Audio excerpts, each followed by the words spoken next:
नमो विष्णुपादाय कृष्णपृष्ठाय भूतले Recording in श्रीमते progress. भक्तिवेदान्त स्वामिनिति नामिने। नमस्ते सरस्वती देवे गौरवाणी प्रचारिणे निर्विशेष शून्यवादी पाश्चात्यदेशतारिणे।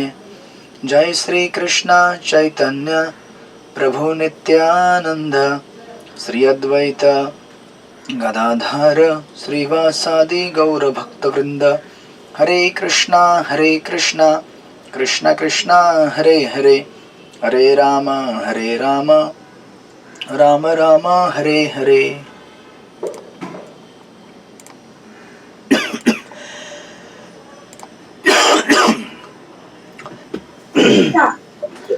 मम्मी माझ्याने पाय टाकला।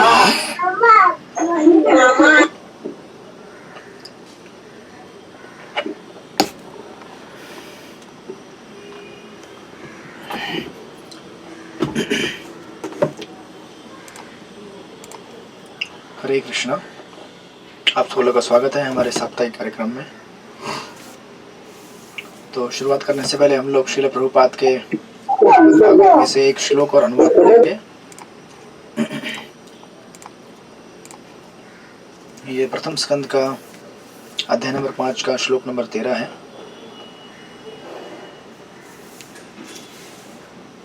अथो महाभाग भवान अमोघ दृक् शुचि श्रवा सत्यरतो धुतव्रत उरु क्रमस्य अखिल बंध मुक्तये समाधिनानुस्मर तद्विचेष्टितम्।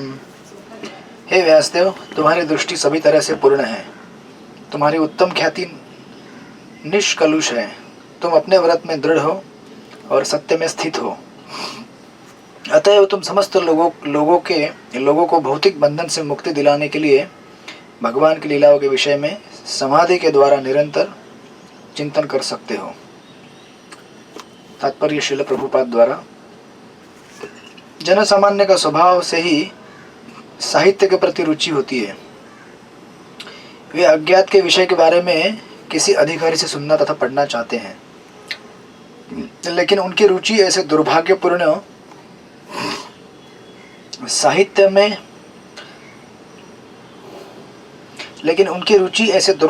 साहित्य से बिगड़ जाती है जो इंद्रियों की तृप्ति कराने वाले विषयों से भरा होता है।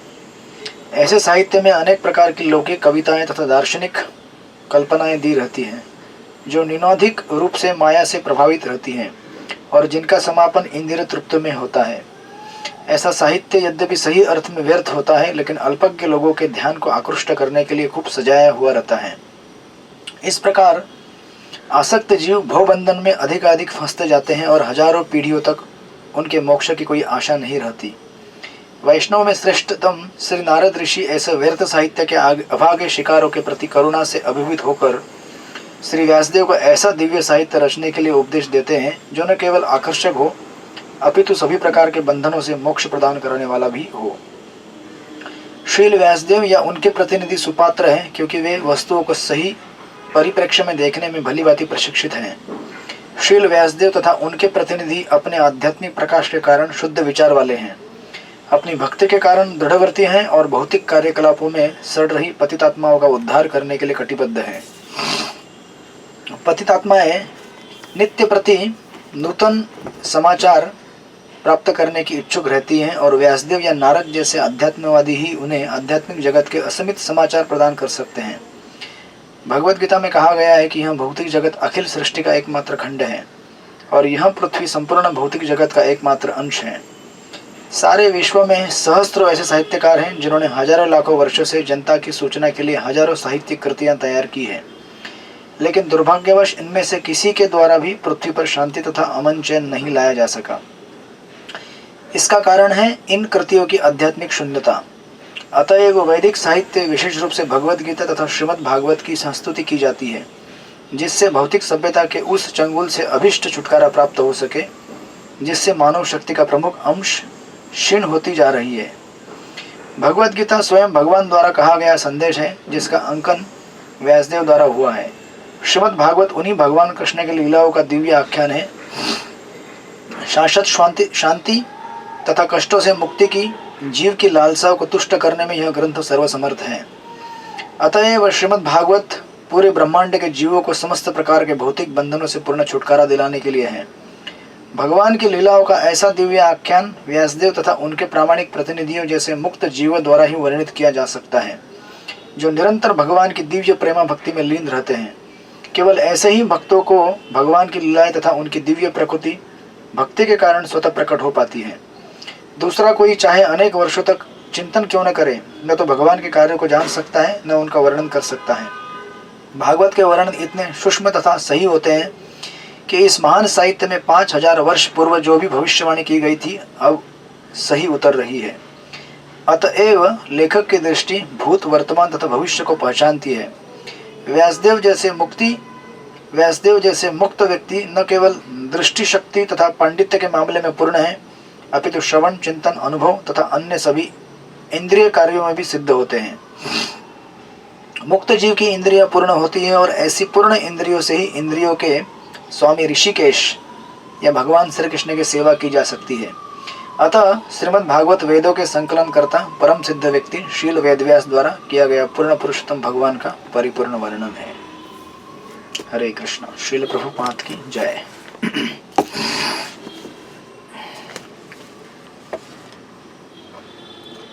हरे कृष्ण। तो आप सब लोग का स्वागत है हमारे इस नए सत्र में। पिछली बार हमने 2 सत्र पूरे कर चुके हैं हम लोग। एक बार हम लोगों ने संत तुकाराम महाराज की कथाओं का आस्वादन किया था, उसके बाद फिर हमने श्रीपाद रामानुजाचार्य की कथाओं का आस्वादन किया। और हालांकि मैंने कल आपको बोला था हम मध्वाचार्य की कथाओं का आस्वादन करेंगे, लेकिन मैंने थोड़ा सा टर्न ले लिया। हम लोग अभी शील प्रभुपाद की कथाओं का आस्वादन करेंगे, शील प्रभुपाद लीलामृत में से, जो कि हमारे इस्कॉन के फाउंडर आचार्य हैं। तो कई बार हम लोग बहुत सारी कथाएं करते हैं, लेकिन शील प्रभुपाद हमारे प्रमुख वैष्णव आचार्य हैं, हमारे संप्रदाय के शिक्षा गुरु हैं। तो उनके संबंध में जानना हमारे लिए लाभदायक रहेगा और बाकी आचार्यों के बारे में हम लोग साथ में साइमल्टेनियसली बाद में फिर अध्ययन कर सकते हैं, कथाएं सुन सकते हैं। तो आज से हम लोग शील प्रभुपाद की कथा को आरंभ करेंगे, जो कि सत्स्वरूप महाराज ने शील प्रभुपाद लीलामृत करके ग्रंथ जो उन्होंने लिखा है 7 वॉल्यूम में, उसमें वर्णित है शील प्रभुपाद का पूर्ण जीवन चरित्र। इसके ऊपर कई वीडियोस भी हैं, आप देखना चाहे तो आपको मिल जाएंगे यूट्यूब पे शील प्रभुपाद के जीवन के ऊपर। लेकिन हम लोग यहाँ पे सत्स्वरूप महाराज के इस पुस्तक के माध्यम से इन कथाओं का आस्वादन करने का प्रयास करेंगे। जैसे कि इस श्लोक में बताया गया था कि जिस प्रकार भगवान श्री कृष्ण के दिव्य लीलाओं का आस्वादन करके हम लोग अपने आप को आध्यात्मिक स्तर तक लेके जा सकते हैं। इस संसार में लोग अनेक कथाएं सुनने के लिए लालायित हैं, इसलिए तो इतने सारे वीडियो चलते हैं, इतने सारे सिनेमा बनते हैं, इतने सारे गाने गाए जाते हैं। बेसिकली ये सब क्या है, किसी की कथा है, किसी एक व्यक्ति ने कैसे इस संसार में कोई सफलता प्राप्त की, या किसी को कैसे दुख मिला, या किसी को कैसे सुख मिला, या जो भी है, ये सब कथाएं चलती रहती है संसार में। तो व्यक्ति जानना चाहता है कि उसके जीवन में ऐसा क्या हुआ कि कि उसको ऐसा दुख मिला या किसी को सुख मिला वगैरह वगैरह। तो उसी प्रकार, लेकिन ये सब पढ़ने के बाद भी इंसान संतुष्ट नहीं हो पाता है, क्योंकि उसमें अध्यात्म का स्पर्श नहीं हुआ है, अध्यात्म का कांटेक्ट नहीं है, स्पिरिचुअल लाइफ का कांटेक्ट नहीं है, राइट। तो इसीलिए हमें श्रीमद् भागवत के श्लोक में संदेश दिया गया है कि अगर हमको पढ़ना है तो हम क्या करें, श्रीमद् भागवत या फिर भगवद गीता या फिर महान जो संतों के चरित्र हैं उनका अध्ययन करें। जब हम भगवान के भक्तों का अध्ययन करेंगे उनके जीवन का, तो उसमें भगवान का वर्णन तो निश्चित आना ही है। उसी को भागवत कहते हैं। एक्चुअली भागवत मतलब भगवान और भगवान के भक्त, उन दोनों में परस्पर कैसे वार्ता हुई है और कैसे प्रेम का आदान प्रदान हुआ है, उसका वर्णन जहाँ पे आता है उसे भागवत कहते हैं। तो शील प्रभुपाद लीलामृत जब हम स्टडी करेंगे, पढ़ेंगे, उसका अध्ययन सुनेंगे, तो ये श्रीमद् भागवत से अभिन्न है। इनफैक्ट इस पुस्तक को जब स्टार्ट करते हैं सत्स्वरूप गोस्वामी महाराज, तो फॉरवर्ड में हार्वे कॉक्स करके प्रोफेसर हैं डिविनिटी के, हार्वर्ड यूनिवर्सिटी के, तो उनका यहाँ पे फॉरवर्ड है। उस फॉरवर्ड में हार्वे कॉक्स कहते हैं कि ये पुस्तक जब आप पढ़ेंगे तो इस पुस्तक को पढ़कर आपको इस्कॉन के बारे में ज़्यादा जानकारी मिलेगी कि इस्कॉन क्या है, इस्कॉन क्यों बनाया गया, इस्कॉन के उद्देश्य क्या है। क्योंकि अगर आप जिसने इस संस्था को बनाया, जो इस संस्था के फाउंडर है, अगर उनके ही जीवन के बारे में समझेंगे, जानेंगे, पढ़ेंगे, सुनेंगे, तो आपको और अच्छी तरह समझ में आएगा कि इस्कॉन सोसाइटी है क्या, इसका उद्देश्य क्या है और इसे क्यों बनाया गया है, राइट। तो इसलिए हमारे लिए ये बहुत ही लाभदायक है कि हम सब लोग इस्कॉन में, श्रील प्रभुपाद की संस्था में भगवत नाम का जप कर रहे हैं। हरे कृष्णा कृष्ण कृष्ण हरे हरे, हरे राम राम राम हरे हरे। और साथ में हम लोग सेवाएं कर रहे हैं मंदिरों में।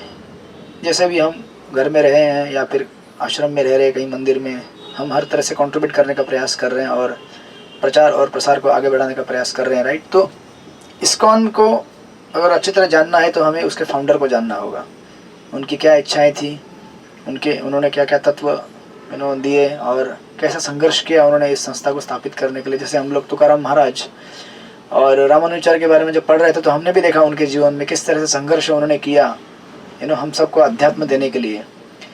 तो 21वीं सेंचुरी में जो प्रोमिनेंट आचार्य रहे हैं वो हैं श्रील प्रभुपाद, जिन्होंने हम सबको उसी परंपरा में, जिस परंपरा में संत तुकाराम महाराज और रामानुजाचार्य, मध्वाचार्य, श्री चैतन्य महाप्रभु, इन सब आचार्यों ने जिस प्रकार मानव समाज में अध्यात्म को पुनर्जागृत करने के लिए जो प्रयास किया, वही प्रयास श्रील प्रभुपाद ने किया। तो ही इज ए जेट एज परिवार का चर्य करके कहेंगे आगे सतस्वरूप दास गोस्वामी महाराज। तो तुकाराम महाराज के समय में शायद बैलगाड़ी में उन्होंने ट्रैवल किया होगा जब लोहो गांव में प्रचार करने के लिए गए थे। और रामानुजाचार्य के टाइम में जब उन्होंने मेलकोटे से बाहर, श्रीरंगम से बाहर जब मेलकोटे में थे तो शायद उन्होंने चलकर सफ़र किया होगा। लेकिन श्रील प्रभुपाद के जीवन में हम देखेंगे श्रील प्रभुपाद ने फ्लाइट से या ट्रेन से ट्रैवल किया, राइट। तो ये जेट एज परिवार का चर्य कहे जाएंगे आगे, आप देखेंगे इनको, तो ये हमें लाभ होगा।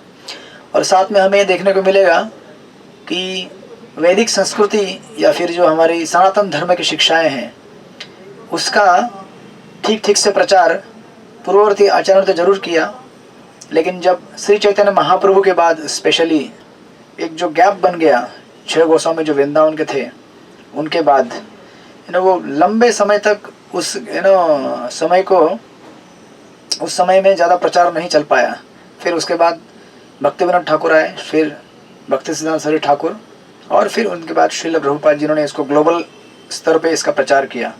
तो हम देखेंगे कि वैदिक संस्कृति वापस, ऐसा लगेगा जैसे भगवान के कई अवतार होते हैं, अलग अलग युगों में भगवान के अवतार आते हैं और धर्म की स्थापना करते हैं अलग अलग जगह पे। उसी प्रकार हमें श्रील प्रभुपाद के जीवन से देखने को मिलेगा कि सनातन संस्कृति या फिर जो सनातन वैदिक धर्म है, मानो उसका पुनर्जन्म हुआ हो, रीइंकारनेशन हुआ हो श्रील प्रभुपाद के टाइम में।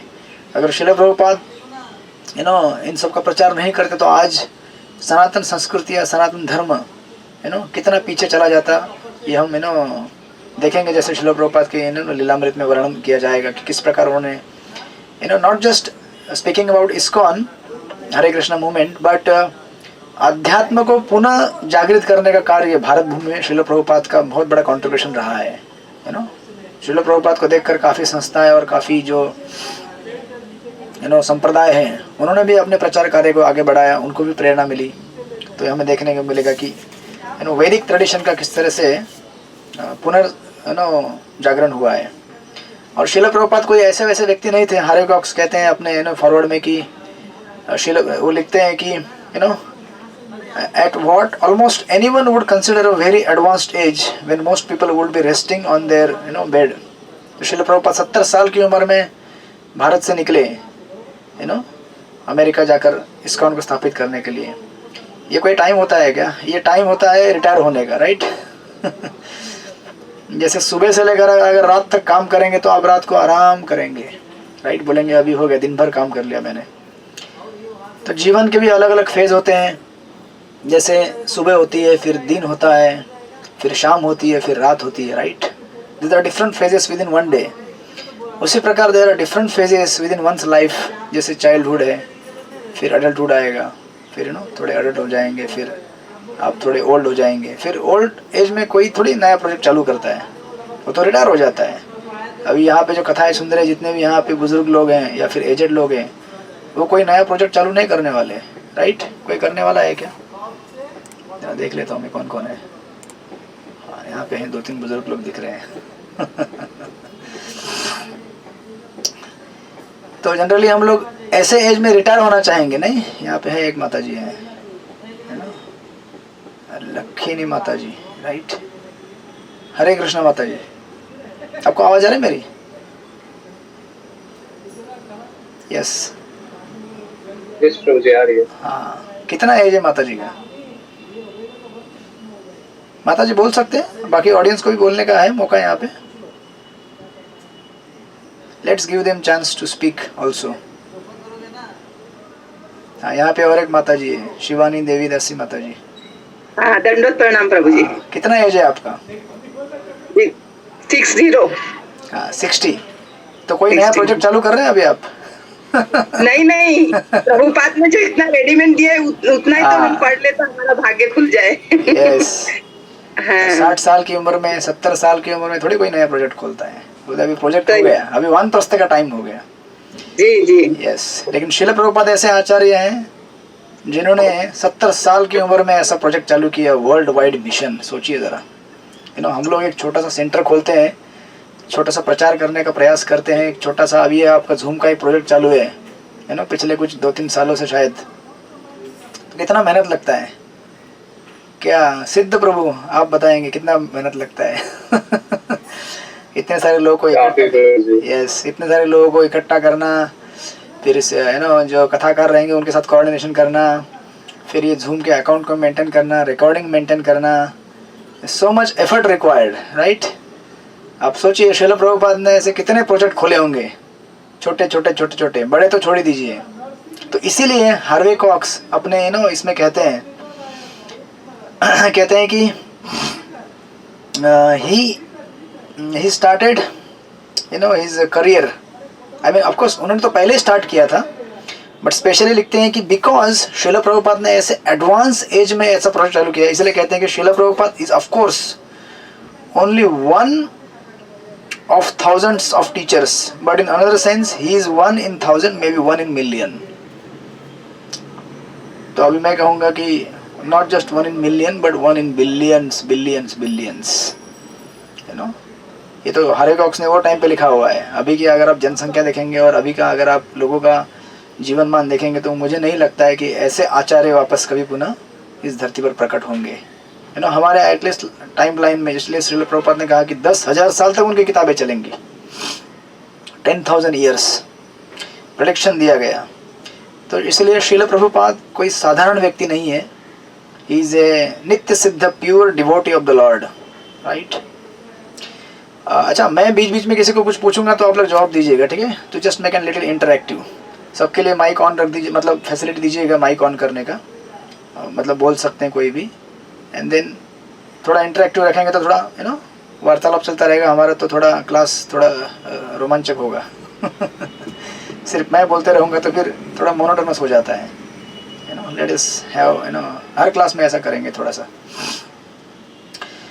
तो अभी इस पुस्तक को लिखते समय सत्स्वरूप दास गोस्वामी महाराज कहते हैं कि उन्होंने क्या क्या यूज़ किया है। तो ऑफकोर्स एक कॉन्सेप्ट है, उसको कहते हैं ओरल हिस्ट्री। तो श्रील प्रभुपाद के जितने भी शिष्य होके गए हैं, प्रोमिनेंट डिसाइपल्स, तो सत्स्वरूप महाराज ने और ऐसे बहुत सारे डिसाइपल्स का इंटरव्यू लिया है, उसको रिकॉर्ड किया है, और फिर उसके माध्यम से, और प्लस सत्स्वरूप महाराज भी खुद श्रील प्रभुपाद के निकटतम सेवक रह चुके हैं।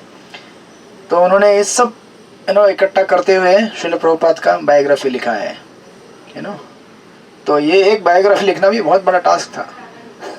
कई सालों के मेहनत के बाद ये बायोग्राफी सामने आया है, और अभी तक आप देखेंगे लिखने एक बात होती है, कई भाषाओं में ट्रांसलेट भी नहीं हुआ है, कई भाषाओं में हो चुका है, अभी भी मराठी भाषा में नहीं हुआ है, महाराष्ट्र का, तो ट्रांसलेशन चल रहा है, हम लोग वेट कर रहे हैं उसके लिए। तो इसलिए बहुत ही मेहनत का काम करके उन्होंने हमारे सामने ये प्रेजेंट किया है, सत्स्वरूप दास गोस्वामी महाराज। और फिर फाइनली अपने क्लोजिंग में फॉरवर्ड में लिखते हैं हार्वे कॉक्स की, एक्चुअली श्रील प्रभुपाद के लिए ये हमें ऐसा बोल सकते हैं कि श्रील प्रभुपाद को क्रेडिट देना चाहिए कि उन्होंने भारतीय संस्कृति का क्या किया, रिवाइवल किया। He revive the Indian culture. एक ऐसा टाइम है भारत में जब industrialisation, green revolution, white revolution, ये सब रिवोल्यूशन चलते आ रहे हैं, बेसिकली आर्टिफिशियल लिविंग। ऐसे समय में श्रील प्रभुपाद द्वारा भारतीय लोगों को जगाना कि भाई अपनी संस्कृति को भूलो मत, अपने इतिहास को भूलो मत, अपने सनातन धर्म को भूलो मत, ऐसा कहकर सारे भारतीयों को जगाना। जो भारत प्रभुपाद यहाँ पे कर रहे थे प्रचार, देखा कि उन्होंने भारतीय लोग रिस्पांस नहीं दे रहे, तो फिर अमेरिका चले गए। वहाँ से फिर लेके आए पाश्चात्य देशों को और बोले कि देखो आप लोग इनको फॉलो करने की कोशिश कर रहे हैं, लेकिन पाश्चात्य संस्कृति के लोग अभी आपकी संस्कृति को फॉलो कर रहे हैं। तो हम सबको क्या आदत है कि जो मेड इन अमेरिका रहेगा सब पसंद आता है हमको। तो भक्ति भी जब मेड इन अमेरिका हो गया तो हमको पसंद आने लगा। पहले मेड इन इंडिया था, किसी ने भाव नहीं दिया। मैंने तो बोले कि ठीक है, अभी वो उधर के गोरे लोग आके भक्ति करने लगे तो अरे ये भी भक्ति कर रहे हैं, तो अभी ये बोनाफाइड हो गया मेड इन अमेरिका, तो अभी हम लोग भी करेंगे। तो आप देखिए आज के टाइम में सबसे ज़्यादा अगर प्रचार कहीं चल रहा है तो इंडिया में चल रहा है। इस्कॉन के सबसे ज़्यादा सेंटर्स, प्रचार फ्लरिश हो रहा है इस्कॉन मतलब इंडिया में। ये सब किसकी वजह से? श्रील प्रभुपाद के, और श्रील प्रभुपाद के जो शुरुआत के जो डिसाइपल्स थे, शिष्य थे, जो भारत में आके प्रचार किए और अभी भी कर रहे हैं, ये उनकी देन है। राइट। तो इस तरह से हार्वे कॉक्स कहते हैं कि श्रील प्रभुपाद इस तरह से उनको इतने सारे क्रेडिट देते हुए फाइनली कहते हैं कि it can also be read, I should add, as the very fascinating story of a very fascinating man. बहुत ही अद्भुत और बहुत ही चमत्कारिक व्यक्ति हैं श्रील प्रभुपाद। तो इस तरह से अपने फॉरवर्ड को क्लोज करते हुए हार्वे कॉक्स कहते हैं कि तो मैं अब आपको लीलामृत में लेके जाता हूँ, ऐसा करके कहते हैं, और फिर देन हैंड ओवर करते हैं सत्स्वरूप दास महाराज को। तो जब हम शुरुआत करेंगे तो ये जो पहला वॉल्यूम है तो ऐसे 7 वॉल्यूम है।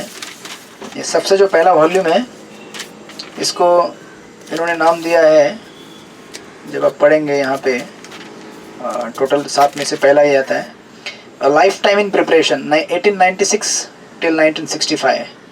1896 में श्रील प्रभुपाद का जन्म हुआ और 1965 तक उन्होंने केवल फाउंडेशन बनाया इस्कॉन को खड़ा करने के लिए। 1965 के पहले इस्कॉन था नहीं, 65 के बाद हुआ जब प्रभुपाद अमेरिका में गए। तो इतने लंबे समय का जो संघर्ष है श्रील प्रभुपाद का, उसको इस पहले वॉल्यूम में वर्णित किया जाएगा। तो सत्स्वरूप महाराज लिखते हैं कि जब इसकी शुरुआत होती है तो पहले कंपैरिजन देते हैं कि श्रील प्रभुपाद अमेरिका जाने के पहले और अमेरिका के पहले, बेसिकली 1965 के पहले और 1965 के बाद में। कहते हैं कि श्रील प्रभुपाद ने भारत में जब थे 1965 के पहले तो केवल 3 बुक लिखी थी, सिर्फ 3 वॉल्यूम लिखे थे श्रीमद् भागवत के ऊपर। और अमेरिका जाने के बाद 1965 के बाद 12 साल में उन्होंने 60 किताबें लिखी। मतलब कंपैरिजन दे रहे कि कितना 12 साल में उन्होंने क्या क्या किया। भारत में उनका केवल एक डिसाइपल थे, यहाँ पे अपना लीग ऑफ डिवोटी जहाँ पे उन्होंने बनाया, तो वहाँ पे एक डिवोटी उन्होंने बनाया था डिसाइपल। लेकिन अमेरिका जाने के बाद 1965 के बाद उन्होंने 4000 डिसाइपल बनाए वर्ल्ड वाइड। भारत में उन्होंने एक ही सेंटर बनाया था। भारत के बाहर गए तो उन्होंने, आपको याद रहेगा उनकी कुंडली में लिखा गया था कि ये बच्चा आगे जाकर बालक 108 सेंटर बनाएगा। तो प्रभुपाद ने इतने सेंटर खड़े किए। और जब भारत में थे तो केवल भारत में प्रचार किया था, लेकिन भारत से बाहर जब गए 1965 के बाद तो उन्होंने लगभग 14 बार पृथ्वी का भ्रमण किया, अलग अलग प्रीचिंग टूर्स पे। तो इतना ह्यूज डिफरेंस आएगा इन 12 सालों में। लेकिन उसका फाउंडेशन जो प्रभुपाद ने बनाया वो कब बनाया? 1896 से लेकर 1965 तक। इतना लंबा समय है उनके संघर्ष का, तो उसको यहाँ पे वर्णित किया जाएगा। अच्छा देखा जाए तो श्रील प्रभुपाद के पहले भी कुछ लोगों ने प्रयास किया था वेस्टर्न कंट्रीज में जाके प्रचार करने का। श्रील प्रभुपाद के पहले भक्ति सिद्धांत सरस्वती ठाकुर जी ने प्रयास किया था अपने कुछ डिसाइपल्स को भेज के, लेकिन वो सब लोग वापस आ गए थे ये कन्विंस होकर कि भाई वेस्टर्न वर्ल्ड में प्रचार नहीं कर सकते। एक जगह कहते हैं श्रील प्रभुपाद के भक्ति सिद्धांत ठाकुर जी के एक कोई डिसाइपल्स थे, वो गए थे यूरोपियन कंट्रीज में प्रचार करने के लिए। तो उन्होंने मार्क्स ऑफ जेटल करके कोई तो एक व्यक्ति है, उनको जब बोला था कि उन्होंने कहा था कि हमें ब्राह्मण बनाइए, वैष्णव बनाइए, तो ये सब शिष्यों ने कहा कि आपको इसके लिए 4 नियम पालन करने पड़ेंगे। मांसाहार छोड़ना पड़ेगा, जुआ छोड़ना पड़ेगा, नशा छोड़ना पड़ेगा और अवैध स्त्री संबंध छोड़ना पड़ेगा। तो जैसे उन्होंने कहा तो वो बोले हमारे लिए संभव नहीं है ये, आप जाइए यहाँ से वापस क्योंकि हमारा ये तो डेली ब्रेड एंड बटर है, ये डेली रूटीन है हमारा। ये 4 नियम तोड़ना मतलब हमारे लिए स्वाभाविक है ना। 4 नियम नहीं तोड़ेंगे तो हम जी नहीं सकते। तो इतना स्ट्रॉन्ग अपोजिशन और इतना स्ट्रॉन्ग काउंटर कल्चर, मतलब अपोजिट कंप्लीटली, जो भारत का संस्कृति है उसके कंप्लीट अपोजिट है। ऐसे संस्कृति में जाके प्रचार करना और उनको शिष्य बनाना और भारत में लेके आना, ये कोई एक साधारण व्यक्ति नहीं कर सकता। ये एक एक भगवान के फुल्ली एम्पावर्ड एक भक्त का ही काम हो सकता है। इसलिए देखिए सत्स्वरूप महाराज कहते हैं कि जब श्रील प्रभुपाद 1977 में इस दुनिया से चल बसे भगवत धाम के लिए, तो उनके जो निकटतम गुरु भाई हैं BR श्रीधर स्वामी महाराज, तो वो कहते हैं कि कृष्ण शक्ति बिना नहीं तारा परिवर्तन। कहते हैं कि श्रील प्रभुपाद भगवान श्री कृष्ण से एम्पावर्ड थे, इसलिए वो इतना प्रचार कर सके। ये प्रूफ है। अब देखिए ना, हम केवल 16 माला करने में हमारे आधी जान चली जाती है, 4 नियम पालन करने में बाकी आधी जान चली जाती है। हो गया हमारा यहीं पे काम। पूर्ण जीवन भर अगर हम 16 माला ठीक से कर पाए नियमित रूप से, ठीक से मतलब मैं अभी उसमें और ऐड नहीं कर रहा हूँ, अटेंटिव विद डिवोशनल मूड केवल 16 माला कीजिए, कैसे तो पूरा कर लीजिए और 4 नियम पालन कर लीजिए। इतना भी अगर हम जीवन भर कर पाए तो भी हमारे लिए लगता है कि मैंने बहुत बड़ा माउंट एवरेस्ट अचीव कर लिया, राइट। तो ये होता है फ़र्क नित्य सिद्ध और साधना सिद्ध में। तो आपको हम लोग साधक है, एक दिन हम भी सिद्ध बन सकते हैं धीरे धीरे। लेकिन 2 जो अलग अलग जीवात्माओं का जो वर्णन शास्त्रों में दिया गया, एक कहते हैं नित्य सिद्ध, दूसरे कहते हैं नित्यबद्ध। तो हम लोग अभी नित्यबद्ध है, धीरे धीरे साधना से अभ्यास कर कर हम लोग नित्य सिद्ध होने का प्रयास कर रहे हैं। हरे कृष्णा कृष्ण कृष्ण हरे हरे, हरे राम राम राम हरे हरे। तो नित्य सिद्ध मतलब जो सनातन काल के लिए नित्य हैं, वो कभी पतित नहीं होते, भगवान के साथ हमेशा रहते हैं वो।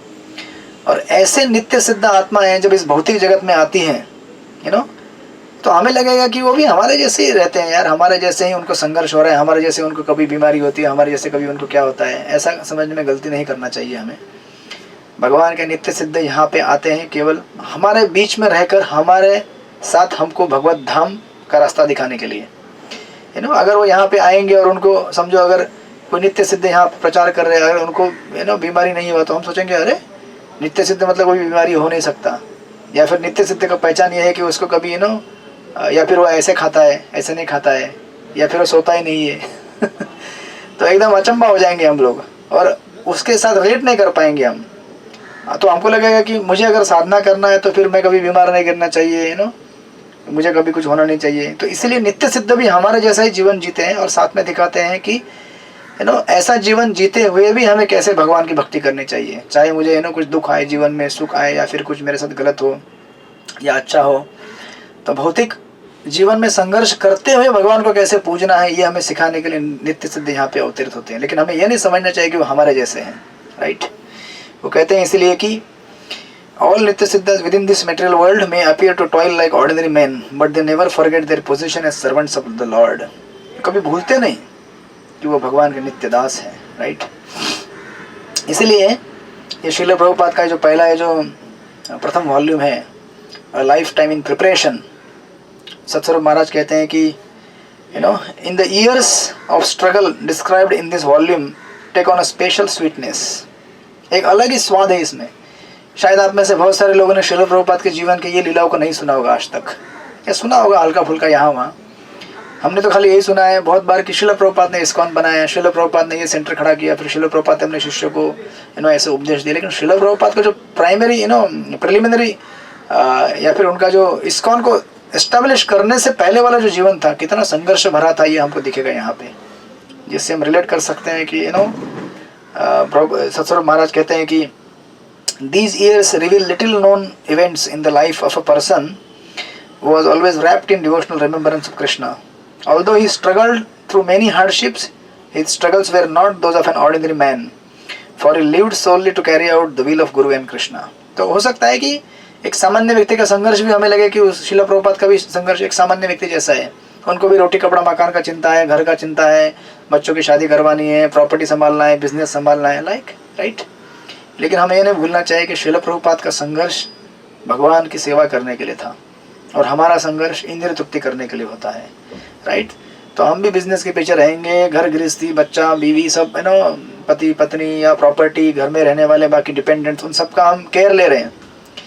लेकिन हमें भूलना नहीं चाहिए कि शिला प्रभुपाद नित्य सिद्ध हैं, है ना। वो अपना जीवन संघर्ष किए भगवान और गुरु की सेवा करने के लिए। तो ऑफकोर्स हम भी अपना जीवन उसी दिशा में लेके जाकर धीरे धीरे उनके साथ जीने का प्रयास कर सकते हैं, उनसे आदर्श लेकर, शिक्षा लेकर, कि एक दिन हमारे जीवन का भी सेंटर इंद्रिय तृप्ति से हटकर भगवान की सेवा आ जाए।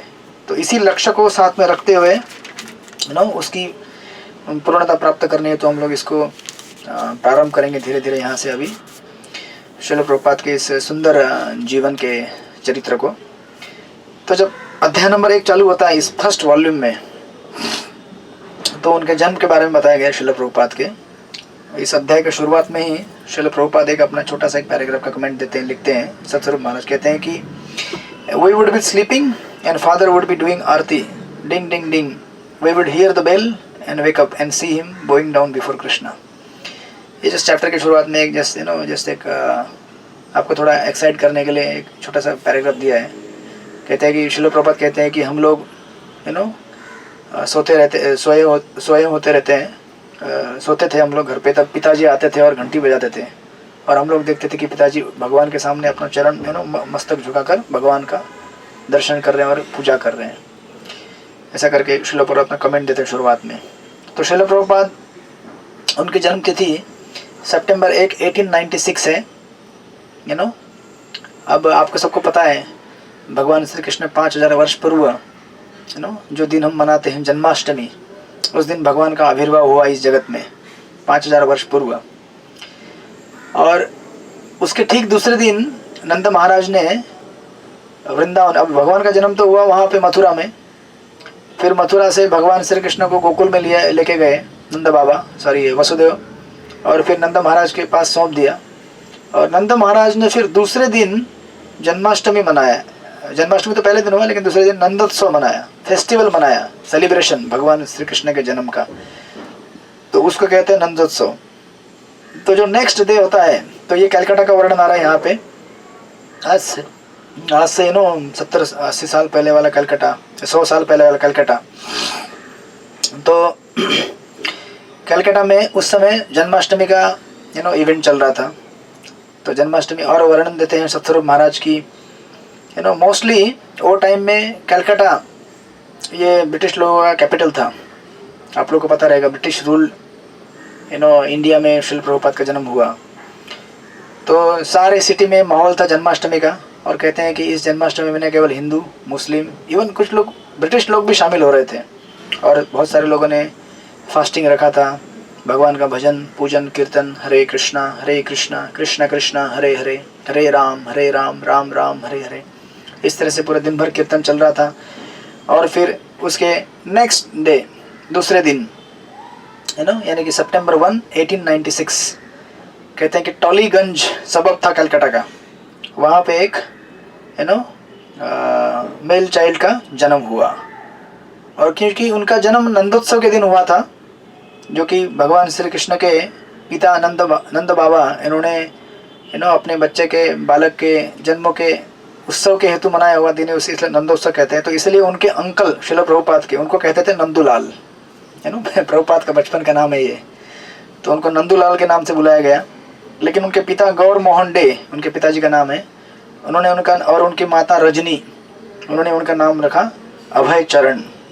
अभय चरण यानी कि जिसने भगवान के चरणों का आश्रय लिया है, इसीलिए वो क्या हो गया है, अभय चरण हो गया है, यानी अभय हो गया है, फियरलेस, जिसने भगवान का आश्रय लिया है, जिसने भगवान श्री कृष्ण के चरणों का आश्रय लिया है, तो उनका नाम पड़ा अभय चरण डे।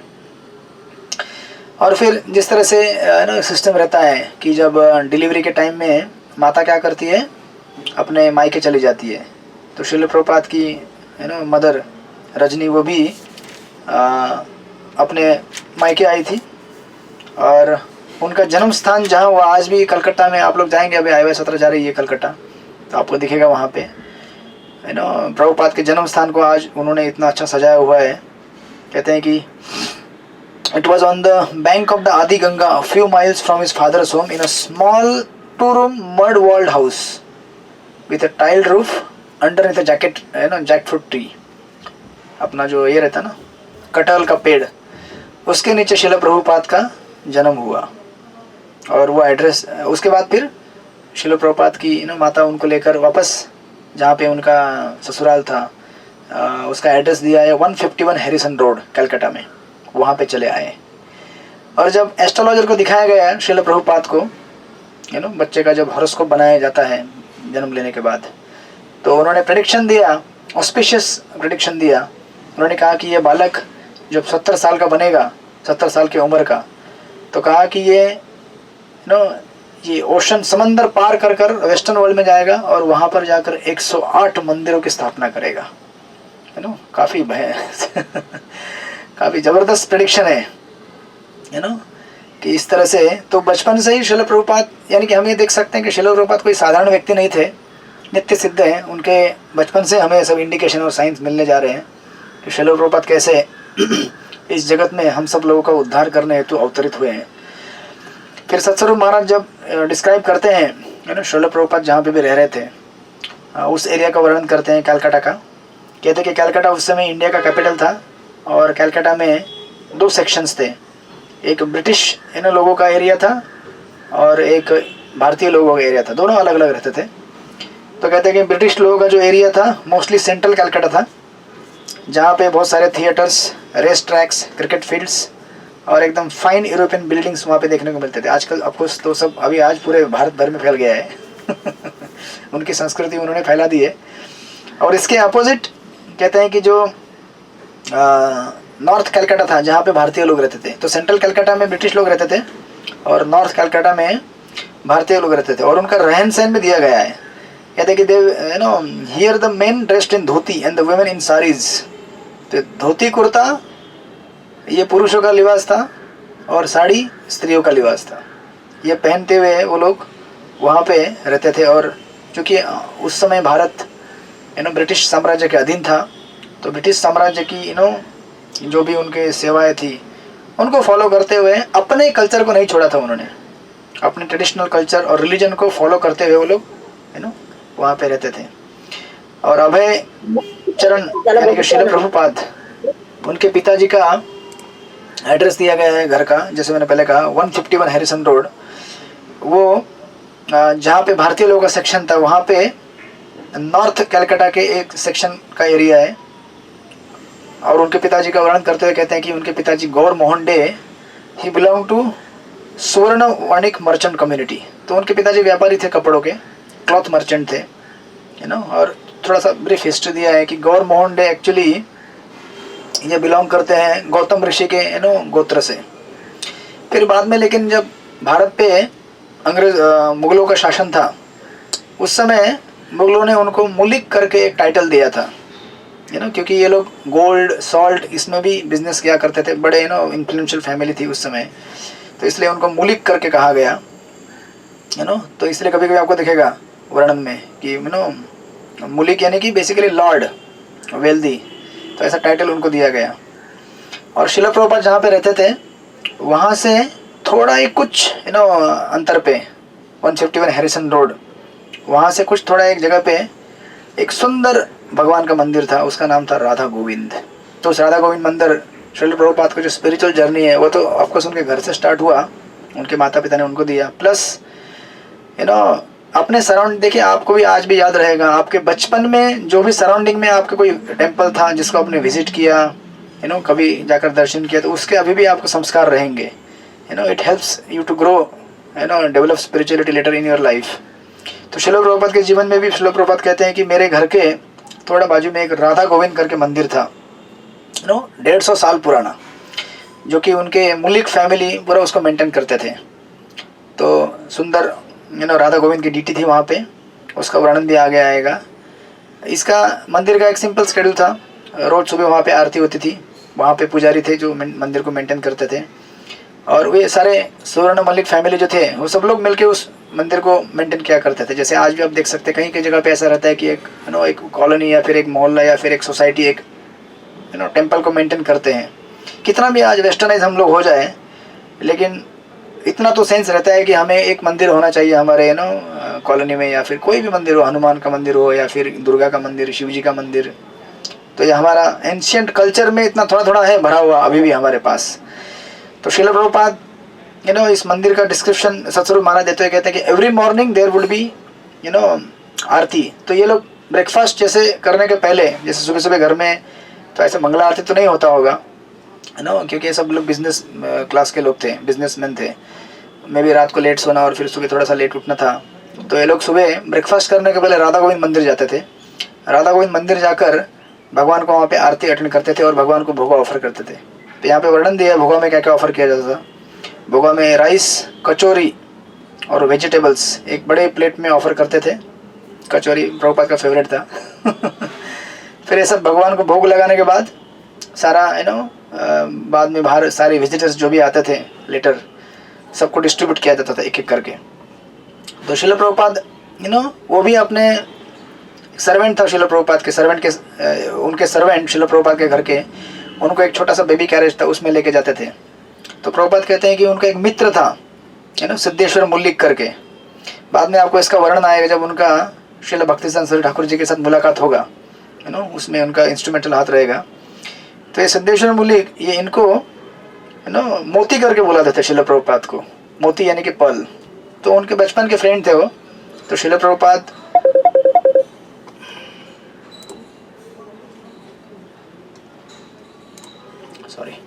तो श्रील प्रभुपाद अपने इस फ्रेंड के साथ वहाँ पे मिलने के लिए जाते थे मंदिर में। तो प्रभुपाद कहते कि वो मुझे मोती बुलाते थे और मैं उनको सुबुद्धि करके बुलाता था, निकनेम था दोनों का। और प्रभुपाद कहते हैं कि वो फ्रेंड इतना मेरे से क्लोज था कि मुझसे थोड़ी देर के लिए भी दूर नहीं रह सकता था। अगर मैं कहीं दूर जाता था तो फिर वो मुझे याद करता था बार बार करके। कहते हैं उनका एकदम बहुत गाढ़ा दोस्ती था। तो इसका वर्णन देते हुए श्रील प्रभुपाद कहते हैं कि राधा गोविंद मंदिर का तो एक विविड डिस्क्रिप्शन है, बहुत डिस्क्रिप्टिव डिस्क्रिप्शन है। आप लोग बाद में कभी पढ़ सकते हैं, लेकिन हम हमारे नरेशन में थोड़ा उसको फास्ट फॉरवर्ड करेंगे। तो श्रील प्रभुपाद कहते हैं कि जब हम मंदिर के लिए विजिट करने के लिए जाते थे तो रस्तों का वर्णन दिया है कैसे जाते थे। फिर मंदिर में जाने के बाद वहाँ पे गरुड़ जी हनुमान जी का विग्रह था, उनको प्रणाम करके फिर राधा गोविंद के सामने आते थे। श्रील प्रभुपाद अपने मेमोरियल में कहते हैं कि I can remember standing at the doorway of Radha Govind temple saying prayers to Radha Govind murti. I would watch for hours together. The deity was so beautiful with his slanted eyes. इतने छोटे थे वो बचपन में, 1 साल 1.5 साल के भी रहे होंगे, वो 2 साल के रहेंगे।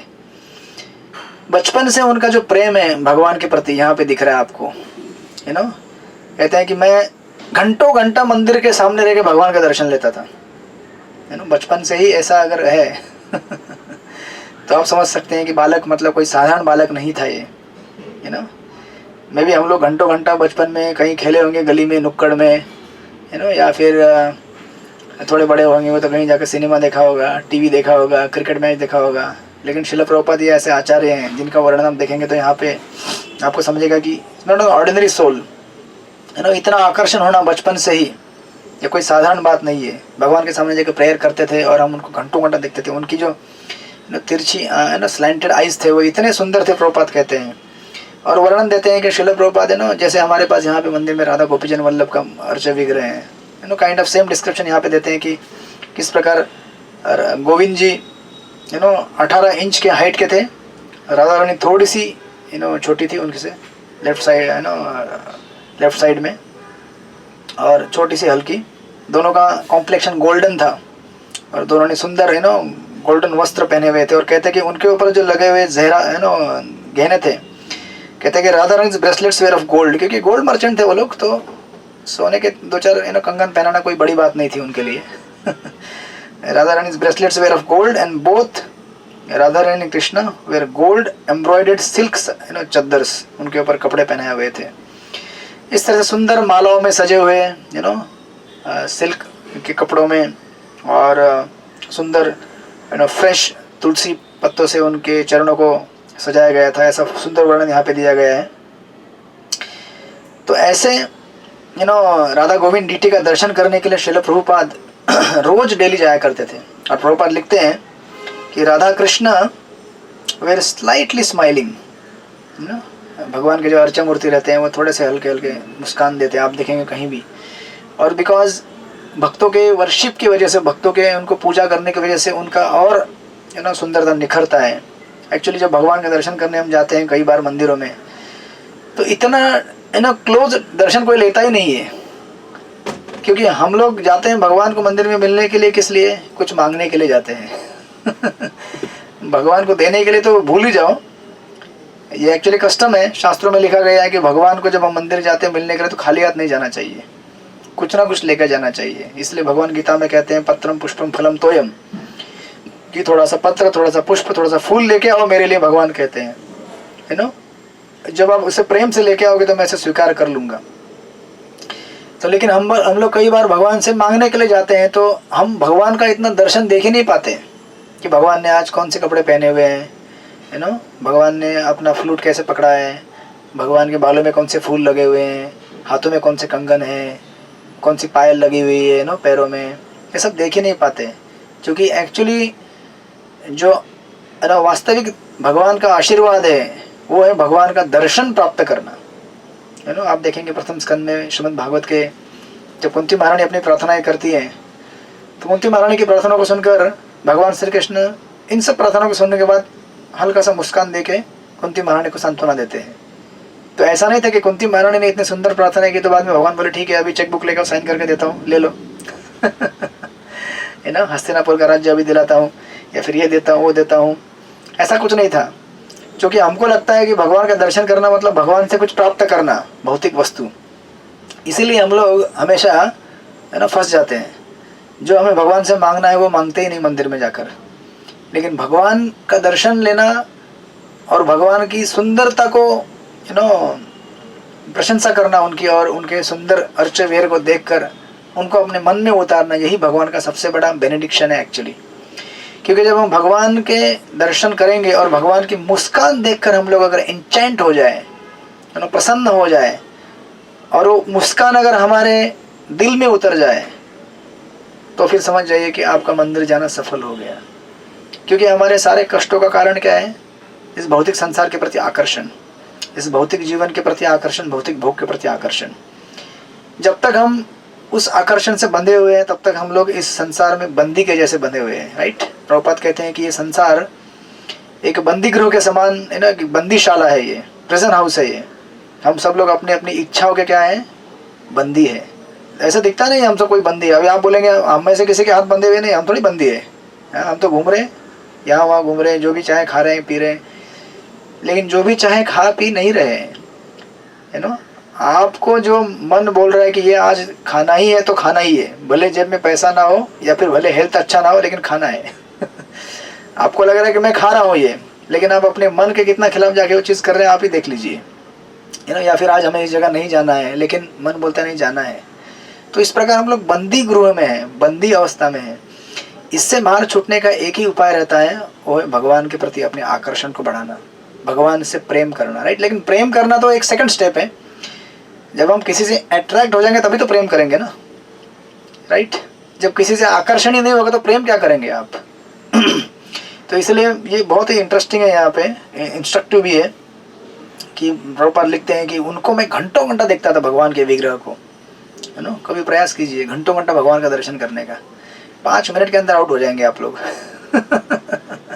हम सब लोग 5-10 मिनट के अंदर आउट हो जाएंगे, क्योंकि भगवान को देखने का और उनको उनकी सुंदरता को निहारने का अभ्यास हमने कभी किया ही नहीं है, लेकिन करना पड़ेगा ये अभ्यास। हम तो अभी तक संसार के जितने भी तथाकथित सुंदरताएं हैं उनको देखने का अभ्यास करते हैं, और वो सुंदरताएं ऐसी है जो मन को विचलित करती है, रजोगुण और तमोगुण से भर देती है।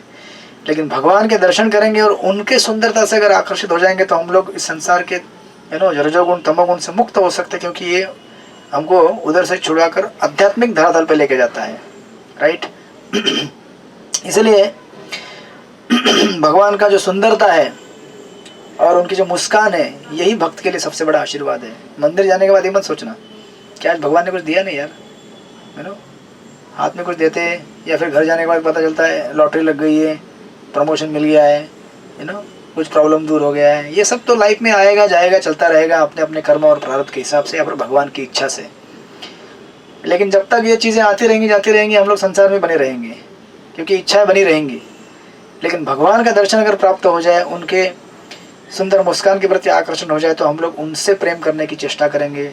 फिर उनसे अगर प्रेम करना है तो भगवान बोलेंगे यहाँ पे तो थोड़ा प्रॉब्लम है, आ जाओ मेरे पास, भौतिक जगत को छोड़ के आध्यात्मिक जगत में आ जाओ, वहाँ पे आके हम सुखी रहेंगे, आप मुझसे प्रेम करना, मेरी सेवा करना, और यहाँ पे कोई कष्ट नहीं होगा, ना यहाँ पे जन्म होगा, ना मृत्यु होगी, ना जरा होगा, ना व्याधि होगी, राइट, ना कोई यहाँ पे किसी के साथ झगड़ा होगा, क्योंकि वहाँ पे झगड़ा नहीं होगा, क्योंकि वहाँ पे सेंटर कृष्ण है।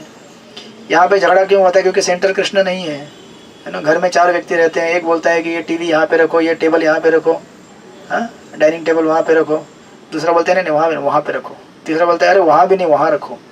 क्योंकि हम सब लोगों के अपने अपने तथाकथित ओपिनियंस हैं जो क्लैश होते रहते हैं। लेकिन जब घर का सेंटर बन जाएंगे भगवान कृष्ण, तो उसके हिसाब से जब घर चलेगा तो एकता होगी। इसलिए प्रभुपाद कहते हैं कि घर में हमें डीटी रखना चाहिए भगवान का, अर्चय वे रखना चाहिए, उनको हमें घर का बॉस बनाना चाहिए, सेंटर बनाना चाहिए। आज हम लोग क्या कर रहे हैं, घर के बॉस हम लोग बैठ के बने हुए हैं लेकिन बॉस बनने के बाद बॉस का जैसा जिम्मेदारी भी निभाने की हमारे अंदर क्षमता नहीं है, राइट, सबको एक साथ लेके चलने की क्षमता नहीं है। तो फिर हमें किसको बनाना चाहिए? बॉस भगवान को बनाना चाहिए, जो कि हम सबको साथ में लेके जा सकते हैं। तो इसलिए श्रील प्रभुपाद कहते हैं कि इस तरह से मैं दर्शन लेता था तो ऐसा लगता था मानो life outside on Harrison road and beyond was forgotten. जब भक्ति में हम मग्न हो जाते हैं, बाकी सब चीज़ें भूल जाते हैं। अब वो रास्ते के उस पार, अभी चौपाटी में जब आएंगे, अब राधा गोविंद का दर्शन लेंगे यहाँ पे, तो इस 7 के मुंशी मार्ग के रोड के बाहर और चौपाटी का जो मेन वहाँ पे रोड है, वहाँ पे क्या हो रहा है कुछ पता नहीं हमको। संसार में क्या हो रहा है, कोई आ रहा है जा रहा है, किसी को दुख पीड़ा हो रही है, कोई जी रहा है, कोई मर रहा है, ये सब संसार में गतिविधियाँ चलती रहती है अपने अपने कर्मों के हिसाब से। और जब तक हम उन चीज़ों को न्यूज़पेपर में पढ़ते हैं, जैसे शुरुआत में मैंने कहा, नॉवल में पढ़ते हैं, ये घटना यहाँ पे हुई, इसको साथ ये हुआ, इसको अवार्ड मिला, इसको जेल में प्रिजन सज़ा दी गई, ये सब कथाओं को पढ़ के हमें कोई लाभ होने वाला है नहीं, लेकिन जब हम भगवान के मंदिर में जाएंगे, भगवान के दर्शन में एब्जॉर्ब हो जाएंगे, तो हम इन सारी चिंताओं से, सारे द्वंद्वों से पार होकर भगवान के धाम तक पहुंचने का प्रयास कर सकते हैं। फिर कहते हैं कि in the courtyard the birds went on chirping. आंगन में बहुत सारे पंछी आवाज़ कर रहे थे, बहुत सारे विजिटर्स आ रहे थे जा रहे थे, बट अभय छोटा सा बालक भगवान का दर्शन लेने में एब्जॉर्ब था, मगन हो गया था भगवान के सुंदर अर्च विग्रह राधा कृष्ण को देखने के लिए। फिर उसके बाद कहते हैं कि इस तरह से वहाँ पे फिर आरती चालू हुआ, कीर्तन हुआ, बहुत सारे डिवोटीज वहाँ पे आए, कीर्तन में हरे कृष्णा कृष्ण कृष्ण हरे हरे, हरे राम राम राम हरे हरे, इस तरह से एक साइड कीर्तन चल रहा था और दूसरे साइड में फिर पुजारी ने सबसे पहले इंसेंस लगाया, अगरबत्ती, भगवान को अगरबत्ती दिखाया, फिर पंचदीप लगाया, भगवान को लैम्प दिखाया, उसके बाद एक एक करके अर्घ्य, उसके बाद फिर उनको वस्त्र, पुष्प और फिर चामर दिखा के फाइनली शंख ब्लो करके आरती समाप्त हो गई, ऐसे करके प्रभुपाद कहते हैं। एंड देन प्रभुपाद फिर अपने वापस घर की तरफ चल दिए। तो इस तरह से भगवान राधा गोविंद का दर्शन लेने का ये श्रील प्रभुपाद का नित्य क्रम था, राधा गोविंद मंदिर जाने का, भगवान के दर्शन में अब्जॉर्ब रहने का। सोचिए ना, छोटे से बालक थे छोटे से बालक को जानकारी भी नहीं होती कि ये कौन है, राधा है, कृष्ण है, क्या है, डीटी है, लेकिन प्रभुपाद इतने एब्जॉर्ब थे भगवान के कीर्तन और दर्शन में। और प्रभुपाद आगे जाके लिखेंगे कि ये सब उनके पिताजी की देन थी, क्योंकि उनके पिताजी महान वैष्णव थे। तो इसलिए घर में जो हमारे एल्डर्स हैं वो जो चीज़ करते हैं वही बालक करता है बेसिकली। अगर हमारे घर में पिता या फिर उनके जो लालन पालन करने वाले माता पिता या जो भी हैं, ग्रैंड फादर ग्रैंड मदर, वो लोग अगर चैंटिंग करेंगे तो बालक भी देखता है कि माता पिता चैंटिंग करे, तो वो भी चेष्टा करता है चैंटिंग करने का कोशिश करता है, या फिर भगवान को आरती नकल में उतारने का कोशिश करता है। अगर माता पिता सिगरेट पीना तो बालक भी नकल में सिगरेट पीने का प्रयास करता है हमने देखा, हम भी घर में देखे थे, पिताजी अगर वाइन पी रहे हैं ड्रिंक लेकर, तो हम भी करते थे चेष्टा, छोटा सा ग्लास में, हाँ मैं भी पी रहा हूँ, भले पानी होता था वो, तो इस प्रकार जो हमारे एल्डर्स करते हैं वही हमें आदत बन जाती है, उसकी नकल हम लोग करना चालू करते हैं। तो हम लोग देखेंगे आगे के सत्र में किस तरह से श्रील प्रभुपाद अपने है ना। फिर घर के वातावरण का वर्णन करेंगे, अपने पिताजी का वर्णन करेंगे, किस प्रकार उन्होंने उनको नर्चर किया, कल्टीवेट किया। है तो नित्य सिद्ध ऑलरेडी, लेकिन अपने लीलाओं के माध्यम से सिखा रहे हैं कि किस प्रकार हमें घर का वातावरण बनाए रखना चाहिए आध्यात्मिक, साथ में अपनी जिम्मेदारी भी करते रहिए, कॉलेज में जाइए, स्कूल जाइए, आपका प्रोफेशन संभालिए। प्रभुपाद के पिताजी भी वही करते थे, लेकिन साथ में डिवोशनल कल्चर भी दीजिए घर में, क्योंकि हमारे साथ अंत समय में जाने वाली चीज़ वही है संस्कार, और उसी से हमारा जो प्रेजेंट जीवन भी है वो भी अच्छा बना रहेगा संस्कार की वजह से। आज लोगों के पास सब कुछ है आज के आधुनिक युग में एक बटन दबाएंगे तो पानी आता है टैप में से, एक बटन दबाएंगे तो लाइट चालू होती है, पंखा बंद होता है, सब कुछ एक बटन पे होता है। लेकिन एक बटन दबाएंगे तो दुख दूर होता है क्या? नहीं होता है ना। एक बटन दबाएंगे तो सुख आता है क्या? जीवन में नहीं आता है ना। तो ये हमें सीखना जरूरी है कि भाई जीवन केवल बटन पे नहीं चलता है, लेकिन वही आदत हमारे इन जीवन में आ जाती है कि बटन दबाते हुए हैप्पीनेस क्यों नहीं मिल रहा है मुझे, बटन दबाते हुए दुख क्यों नहीं जा रहे हैं। तो यही हमें सीखना होता है कि जीवन जो आर्टिफिशियल हम लोग चीज़ें आज जो सीखे हुए हैं उसके हिसाब से नहीं चलता है। जीवन को जीने की एक अलग से कला है, उसका एक अलग रहस्य, अलग सूत्र है, जो कि इन आचार्यों के जीवन के माध्यम से श्रीमद् भागवत, श्रीमद् भगवद्गीता के माध्यम से कुछ सीखने को मिलेगा। तो हम देखेंगे अगले सत्र में श्रील प्रभुपाद के जीवन को आगे बढ़ाते हुए किस तरह से वो आगे बढ़ेंगे। हरे कृष्णा। श्रील प्रभुपाद की जय। वंचाकल्पतरुभ्यश्च कृपा सिन्धुभ्येव च पतितानां पावनेभ्यो वैष्णवेभ्यो नमो नमः। अनंत कोटि वैष्णव वृंद की जय। हरे कृष्णा। किसी के कोई प्रश्न है? यस, किसी को कोई चेष्टा है, प्रश्न है, टिप्पणी है, कमेंट है तो बताइए। यस, सब लोग संतुष्ट हैं।